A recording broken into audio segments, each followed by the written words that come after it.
Hey, it's Nathan Selove from Oakcroft Films with another edition of Autism Actually Speaking.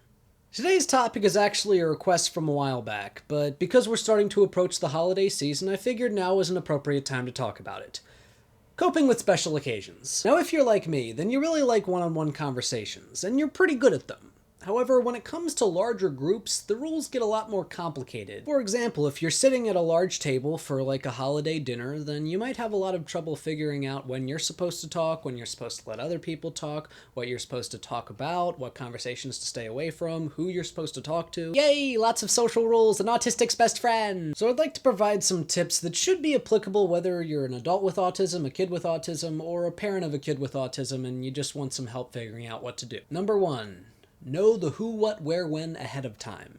Know who's going to be there, how many people are going to be there, where you're going to sit, what activities are going to be happening during the day, when those activities are going to happen. If you're like me, then you really like organization. So it's a lot easier to prepare for a potentially stressful event when you know exactly what to prepare for. Number 2, conversations. Make sure that if you're sitting at a large table that you keep your conversations mainly with people that are in your immediate vicinity. If you're yelling across the table, then it gets a little bit awkward and a little bit out of hand. Also, if you're like me, then you really like to talk about either yourself or your special interests, and there's nothing wrong with that, but some people might get a little annoyed if you blabber on for hours about how Kenneth Burke's theory of dramatism predicted the 2016 election by talking about identification and scapegoating and the utilization of God in table terms to predict one group against the other, therefore creating a rhetorical situation in which... Sorry, got carried away there. Now, it's okay to talk about yourself or your special interest, but be mindful and respectful of what other people want to talk about as well.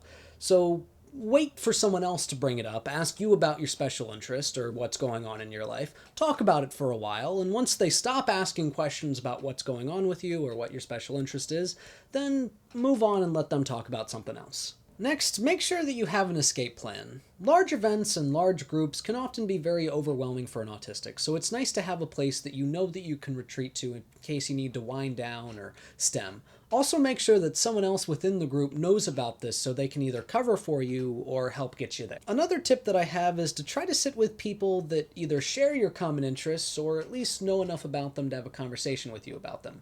Also people that know about your autistic tendencies and know to accommodate them. Finally, try to enjoy yourself. I understand that special events can often be very stressful and very nerve-wracking, and you can sometimes feel like you're being held hostage by all the social norms that are going on. But at the same time, they're a good chance to see family members that you maybe haven't seen for a while, or friends that you haven't seen for a while. And as long as you're respectful, it also gives you a wider audience to talk about the things that you're interested in with a larger number of people. I know that this may be difficult, but try to avoid going into a special event immediately assuming that it's going to be a negative experience, or that you're not going to enjoy yourself.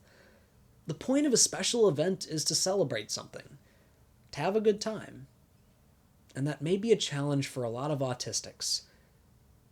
But don't sell yourself short. If you have any questions or topics you'd like addressed, please leave them in the comments below, or message me on my Facebook, also linked below.